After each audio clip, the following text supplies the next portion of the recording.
Еўрарадыё.FM.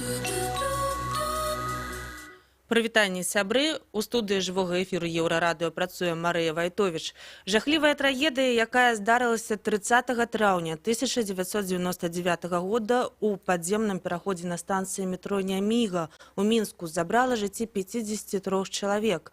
Міліцыя, якая апынулася на месцы цісканіны, не змагла прадухіліць бяду. Большая частка людзей загінула ад душа. Афіцыйныя ўлады сцвярджаюць, што ў трагедыі вінаваты стыхія, дождж. 31 мая Александр Лукашенко звярнуўся з просьбай да ўсяго народа не спрабаваць шукаць вінаватых, бо медыкі і прадстаўнікі сілавых структур зрабілі нібыта ўсё магчымае ў першыя хвіліны трагедыі. Ці згодныя з кіраўніком дзяржавы сем'і загінулых? Хто вінаваты ў тым, што здарылася, і ці атрымалася за 20 гадоў дабіцца праўды?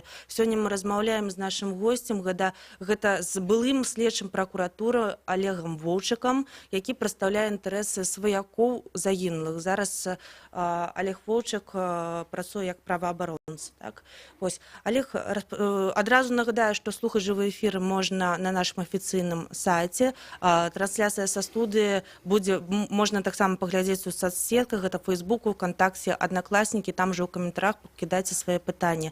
Олег, распавядзіце, калі ласка, што вы увогуле памятаеце пра гэтую дату, з чым яна звязаная, чаму вы дапамагаеце сем'ям, чым адгукаецца гэтая трагедия ў вашем сердце?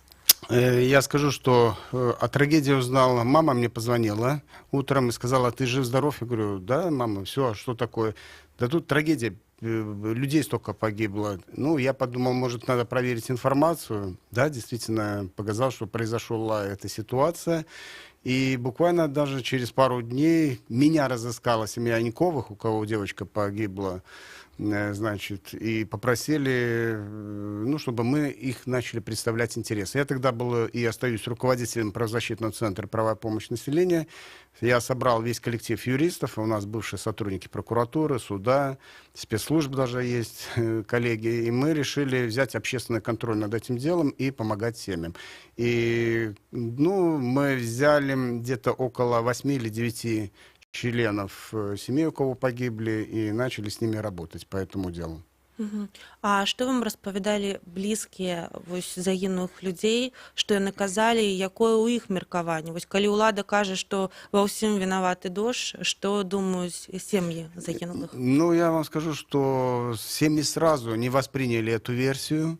Почему? Потому что за эти пару дней была уже информация от потерпевших лиц, кто остался жив. Много было интервью, и где ребята говорили, что при подходе метро не было милиции, что никто не контролировал людей туда, и люди падали, и сами же себя освобождали. И поэтому родственники были...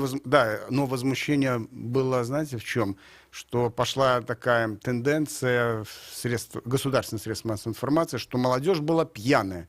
Конечно, это всех людей разозлило, и они решили бороться за права детей, за честь их, достоинство. И мы начали вести это свое разбирательство этого дела.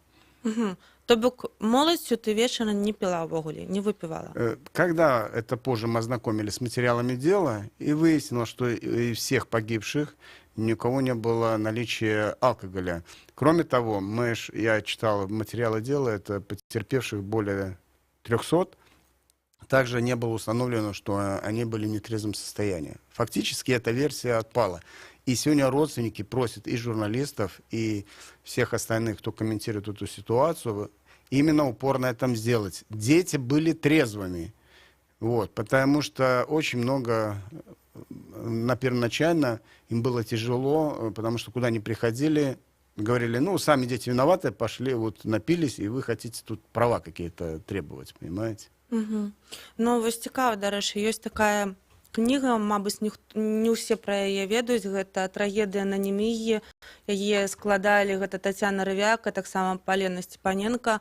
Вось сёння у нас на Еўрарадыё выйшаў матэрыял з успамінамі удзельнікаў таго свята, якія бачылі ўсю гэтую трагедыю, таксама журналістамі, таксама людзі, і з блізкімі пацярпелых.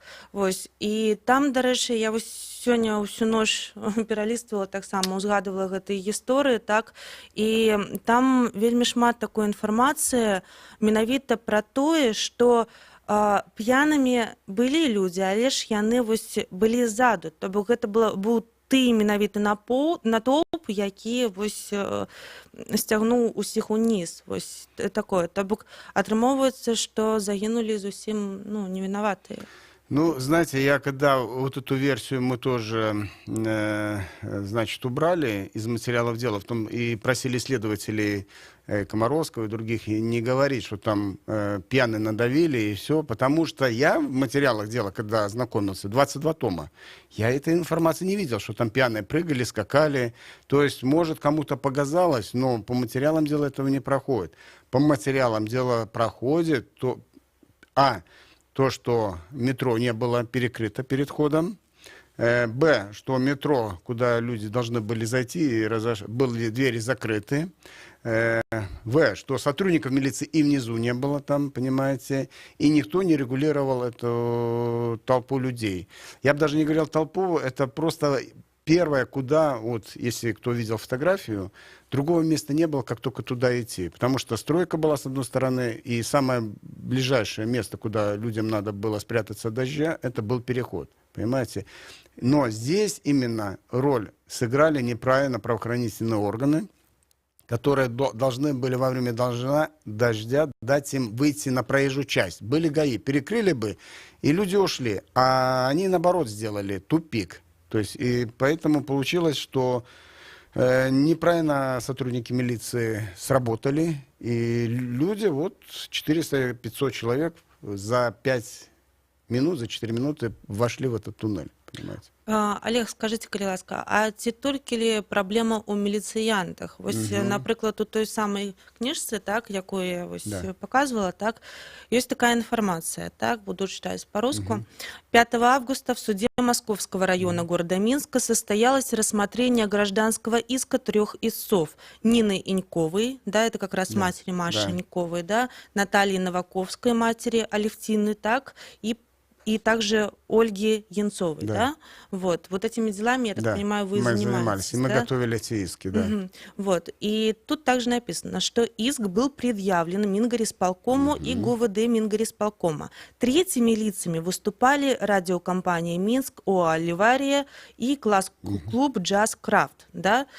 Можете рассказать, вообще удалось ли тогда связаться с организаторами этого праздника, со всеми ими, были ли претензии к ним? И были ли какие-то ответы? Ну, конечно, мы пошли в суд, потому что у нас законное право было. То есть мы уже увидели, что вина государства есть. Вина есть, то, что они не обеспечили безопасность. Но в суде, мы в суде со всеми встретились, со всеми ими представителями. И, конечно, в суде выяснилось и косвенная вина, допустим. Но единственное, класс-клуб,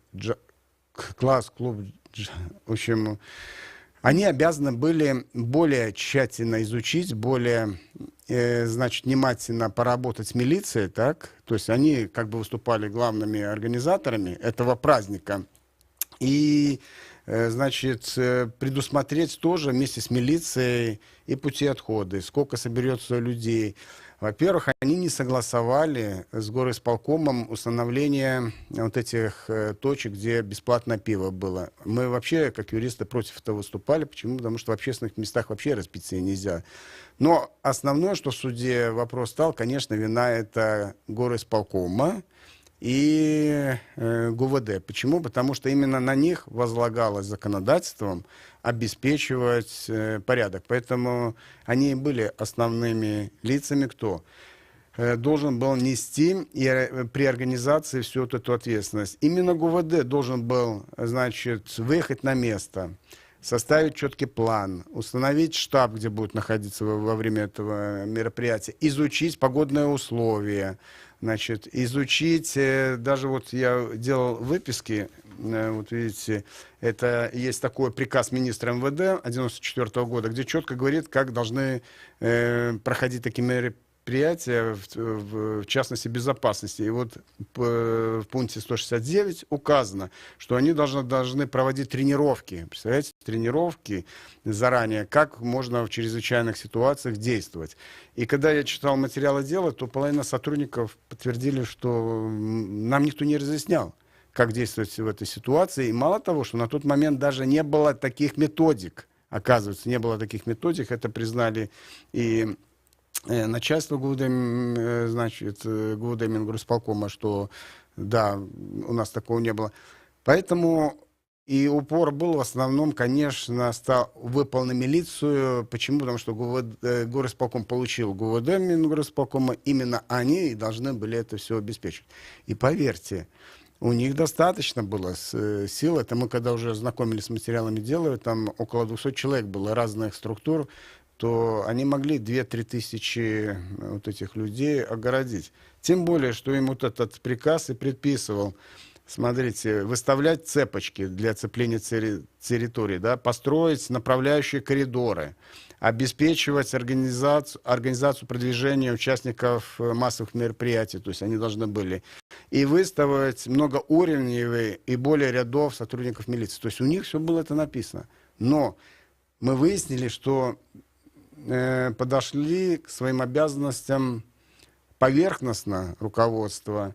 Никто не разрабатывал определенного плана, методик, как это все спасать людей. И, к сожалению, и вот и мы выходим на этот вопрос, что не дочь виноват.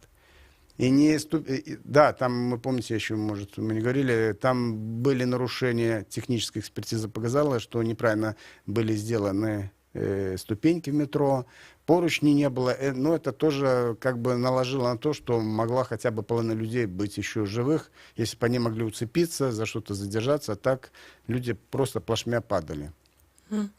А вось ці ёсць у вас нейкая версія, чаму вось не было арганізавана ўсёй гэтай вучэбнай працы, так, як сябе паводзіць і гэтак далей. Таму што таксама, ну, мы ўсе гэта ведаем, і ў успамінах вельмі шмат людзей казалі, што як 9 траўня, як нейкае прыватнае там свята для Лукашэнкі, дык, ну, то бок усё ацэплена, усё агароджана, так, усё добра, так, і шмат міліцыі. Вось што адбылося, чаму менавіта на гэтым свяце вось так атрымалася? Я считаю, что просто халатно подошли к своим обязанностям. Как и я хотел в суде, вот когда мы гражданские иск показывали Гурина увидеть, это заместитель председателя горисполкома, как выяснилось, из его показаний по уголовному делу, он формально подошел. Даже, насколько я помню, документы через канцелярию не проходили. То есть не было рабочей группы. Когда вот создается рабочая группа, вызывается МЧС, сотрудники, значит, скорой помощи должны были присутствовать,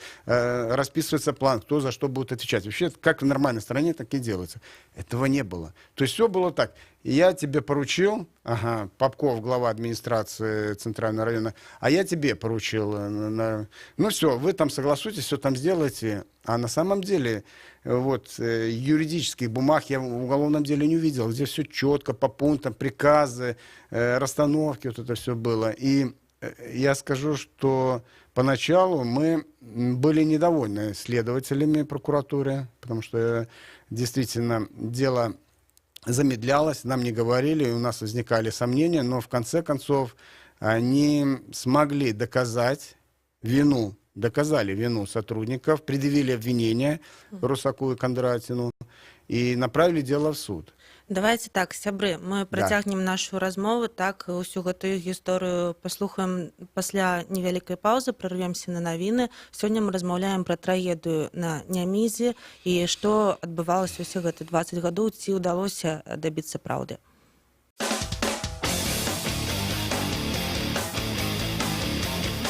Еўрарадыё. Лаві нас кожны будні дзень на FM. Раніцай о 6 і ўвечары о 23. У Гродні на хвалях радіорація 98,1 FM. У Брэсце 99,2 FM. Даведайся пра галоўныя падзеі дня з праграмаў «Петарда» і «Еўразум». Слухай Еўразум с понеделька по пятницу о 18, а петарду о 20. Нон-стоп наш эфир доступны у интернете по адресу euroradio.fm и euroradio.by. Слухай Еўрарадыё праз спадарожнік Астра 4А. Абяцаем альтэрнатыўную музыку, свежыя навіны да эксклюзіўныя рэпартажы. Долучайся до нас у социальных сетках. Еврорадио. Час ведать, что отбывается.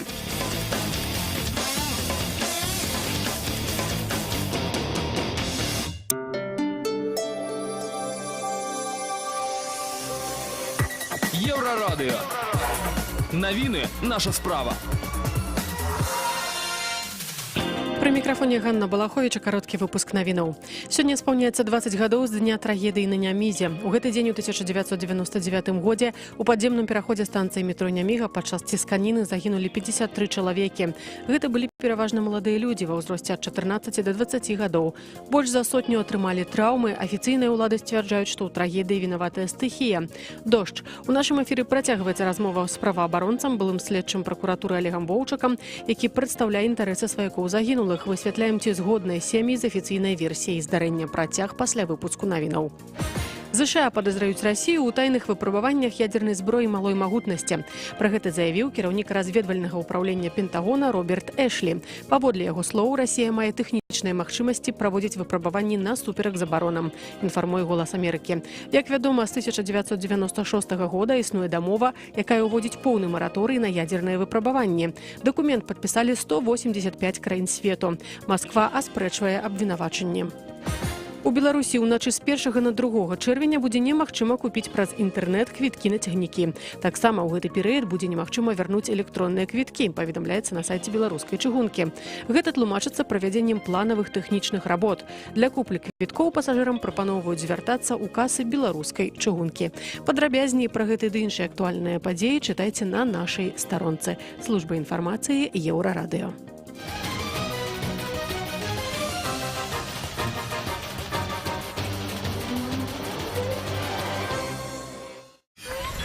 Еврорадио.фм. Паважаныя слухачы, мы вяртаемся ў студыю Еўрарадыё. Нагадаю, што для вас працуе Марыя Вайтовіч, і таксама наш госць сёння гэта Олег Воўчак, гэта праваабаронца, які займаецца справамі сем'яў загінулых людзей падчас трагедыі на Нямізе. Вось нагадаю, што 30 траўня 1999 года там адбывалася свята піва, таксама радыёстанцыя «Мір». Яна адзначала свой двухгадовы юбілей, скажем так, вось, і пасля чаго пачалася навальніца, і людзі пабеглі ў пераход. І адбылася трагедыя, падчас якой загінула 52 чалавекі, і пасля яшчэ адзін чалавек загінуў ужо праз некалькі дзён. Вось, Олег, вось я бачу, што вы сёння прыйшлі з нейкім часописом, ці што гэта? Распавядзіце, што гэта такое і про что он? Значит, когда мы ознакомились с материалами уголовного дела, то мы решили сделать именно выборку материалов уголовного дела вот в такой наш бюллетень правозащитного центра «Правовая помощь населению», где мы четко дали показания всех действующих сотрудников милиции, кто участвовал, представителей горосполкома, значит, показали, ну, рассказали вот и постановление о возбуждении уголовного дела, все, как оно было. И, ну, чтобы люди могли ознакомиться, что не дочь виноват, а виновата халатность представителей власти, которые все могли, они должны были предвидеть в силу своих возложенных на их обязанностей и предотвратить это. В любой другой стране проводятся такие мероприятия. Поверьте, естественно, безопасность людей ложится не на самих участников, кто участвует, а тех, кто организовывает. Поэтому здесь можно было избежать этой ситуации.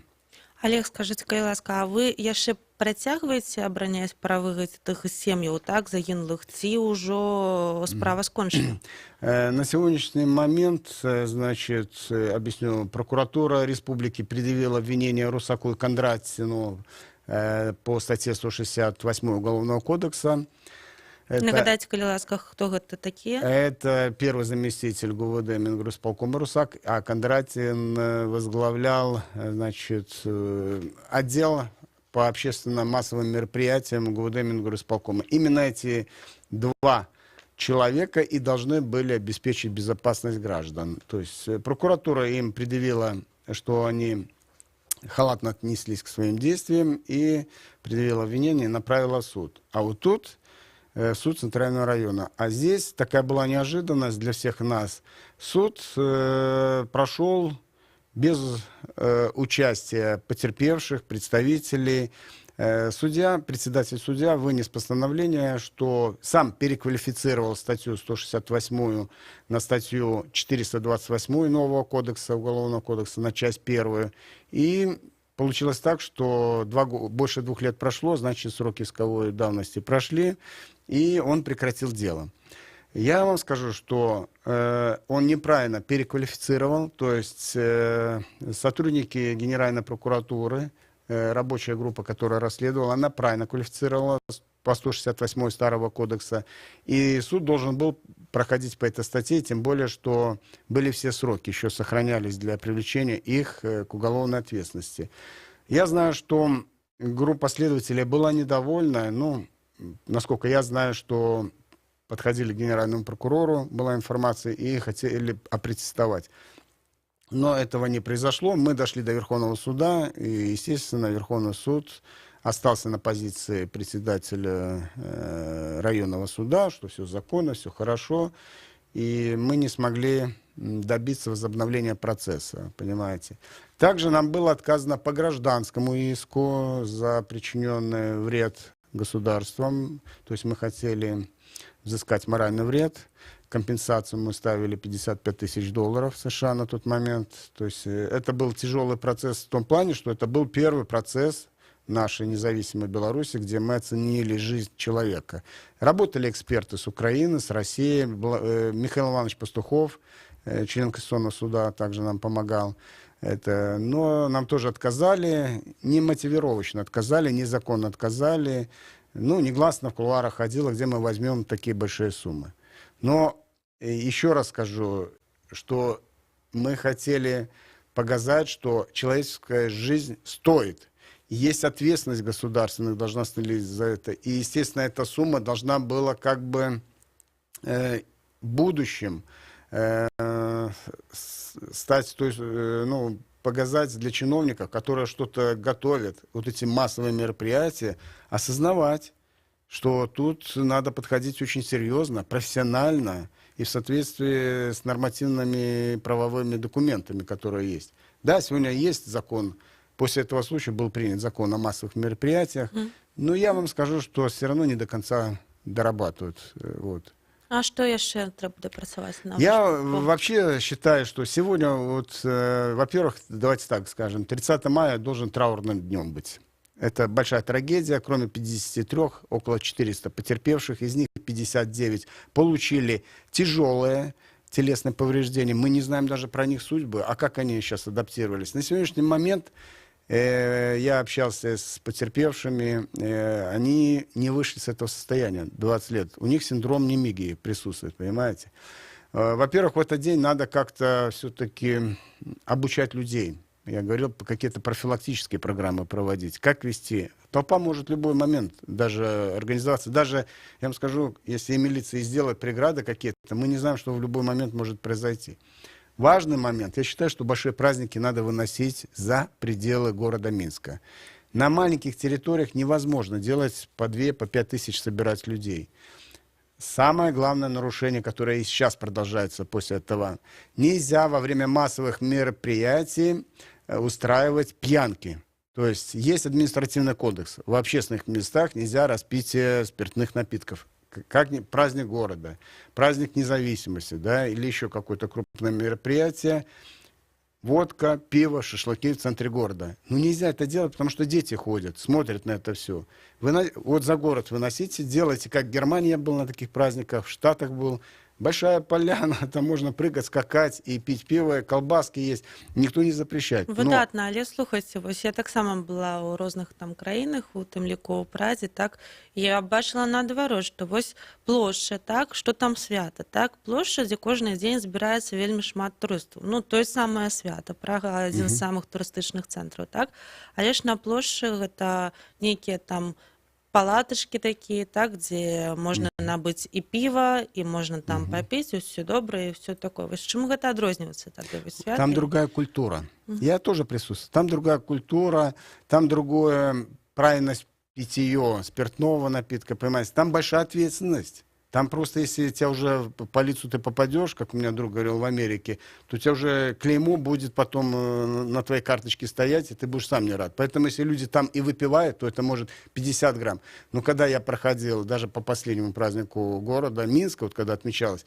когда льется водка вот так стаканами, и я вижу, как люди там между собой даже ругались, ссорились, ну, о чем можно говорить? У нас нет еще той культуры, вот так празднично, аккуратно проходить. И я уверен, что, скорее всего, там тоже рассчитано, сколько должно быть спиртного, понимаете, проходимость людей вот на этом участке.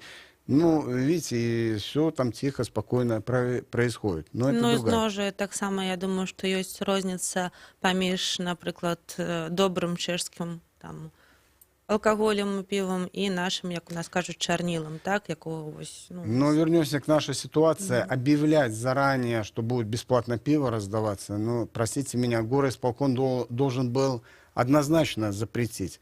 И еще главный момент. Это же была Троица, православный праздник. Ну, я православный, другие не православные, но надо тоже смотреть, какие православные праздники идут.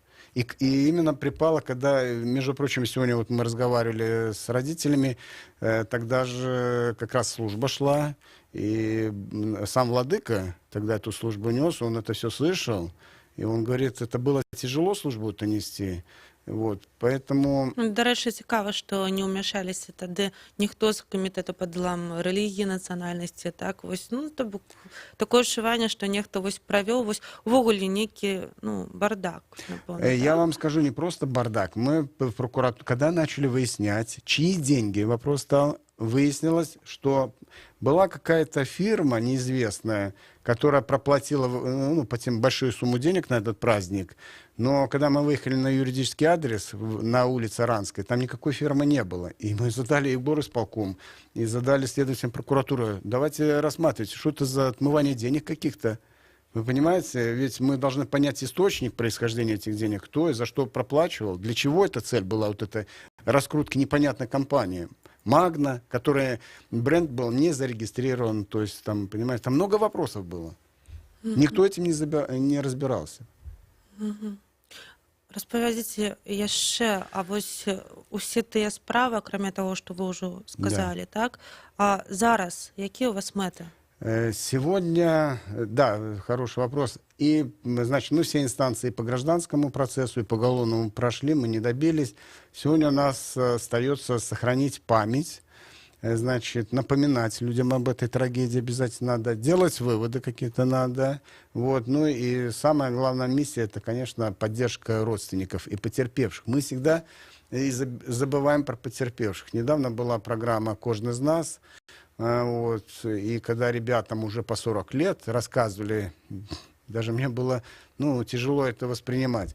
Я сам, когда читал материалы вот, дела, да, и когда вот потерпевшие пишут, как по ним топтались, да, это, ну, жах, это просто вот, ну, я останавливался, отходил, даже вот со мной Инькова была, она не смогла долго сидеть, потому что, говорит, я не могу это читать.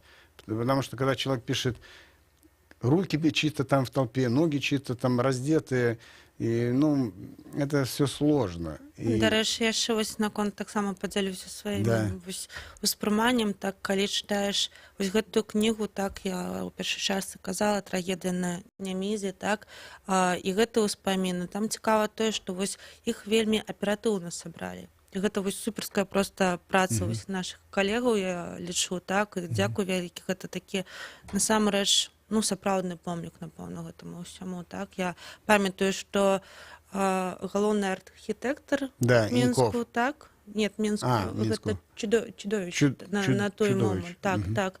Ён, здаецца, вось былі нейкія спрэчкі, калі ён казаў, што на помніку не трэба там, навошта азначаць нейкія імёны, так, прозвішчы і гэтак далей. Вось, таму што, што гэта будзе казаць звычайным людзям, так, але ж тут вось гэтая кніга показала, што гэта вельмі важна і важна вось. Я вам скажу, что погибла дочка тоже известного скульптора Михаила Ленькова, и он предлагал, это вообще трагическое место, предлагал и сделал небольшую капличку поставить такую. Михаила Ленькова. Да. Она действительно была такая скромная, и можно было сделать, куда помолиться, можно было прийти. И на этом месте, мы же не просто он хотел родственники поставить, там же раньше церква была православная, там камень был, но нам отказали и сказали, вот, давайте вот этот сделаем доску, правильно. Тогда только не указывались фамилии, и только родственники настояли, чтобы были эти фамилии сделаны. Но, конечно, родственники сейчас мы бы хотели бы, чтобы все-таки была вот эта капличка. Почему? Потому что сегодня есть детям, которым уже по 35, уже взрослые, тогда им было по 7, кому по 8, они не знали. И вот сегодня, как ни странно, я уже говорил тут со многими журналистами, сегодня появился новый интерес. То есть сегодня социальные сети, да, и вот это так выстрелило вот за эти 2 недели. И я знаю, по школам вот люди тоже 5-6 класс у знакомых интересовались, чтобы родители рассказали, что это было. И поэтому я думаю, что надо побольше таких программ. И вот вы говорите, для чего это дальше? Для того, чтобы не было вот этих трагедий больше, понимаете? Нам надо все равно со школьной скамьи обучать людей, как вести в экстремальной ситуации, как оказать первую необходимую помощь. Это мы все в армии проходили, я сам инструктором был. И то я там 10 дней у меня было, когда я это все изучал. А так бы я тоже не знал, как оказать. Ведь многие потерпевшие, которые выходили и вытягивали людей, кто-то понимал, как спасать, знаете, искусственное дыхание делать, а кто-то растерялся. И прямо на их глазах человек умирал, хотя если бы он знал, как сделать искусственное дыхание, то, знаете, можно было это и спасти больших людей тогда еще. Так, гэта таксама вось шмат хто узгадвае і ва ўспамінах гэта ёсць, што людзі былі. Вось мяне, дарэчы, вельмі так зачапіла тое, што распавядаюць дзеці. Мне тады таксама было столькі ж гадоў, там 13-15 гадовыя, так. Вось каму 15, яны узгадваюць усё такімі словамі дарослымі. Вось я панёс там дзяўчыну, дапамог, я выцягнуў, я там яшчэ то бок. Зараз глядзіш часам на нейкую моладзь, таксама вось там 13, там яшчэ такое адчуванне, што гэта ж дзеці, так, вось, а там чытаеш, вось калі проста не глядзець узрост, вось, дарослыя людзі, ўсё рабілі, як вось падказвала гэта нейкі инстинкт, напэўна. Вы знаете, я благодарю, и тогда вот, когда потерпевшим сказал, почему? Потому что в данный момент они сами сообразили, что надо выходить и вытягивать друг друга. И если бы вот не сработала вот эта сохранность друг дружки, то могло еще, наверное, больше, потому что все равно напор шел. И вот когда я читал показания, там часть из группы людей начала выкрикивать: все, разворачиваемся назад. Милиции, еще раз говорю, не было. 6 сотрудников ОМОНа подскочило, но они уже не могли, и подкрепление чуть позже. По некоторым показаниям вообще проходит, что через 10-15 минут основные силы сотрудников ОМОНа начали помогать вытягивать людей. Но, наверное, все-таки стоит дать, и я тоже людям пожал руку, сказал, что хорошо, что вы еще помогли и спасли. Я думаю, могло быть и больше, чем 53 человека в той ситуации. Вялікі дзякую слухачы, дзякую Олег. Нагадаю, што сёння мы размаўлялі пра трагедыю на Нямізі, якая адбылася ў 1999 годзе, падчас якой загінула 53 чалавекі, каля 400, вы кажаце, так? Да, так. Вось было пацярпелых. Трэба памятаць, і, дарэчы, вось тое, што вы кажаце наконт вось даты на гэтага дня, вось гэта было проста, гэта цудоўная, мне здаецца, такая прапанова, якую, было файна, каб дзяржава пачула. Вот, дзякуй вялікі.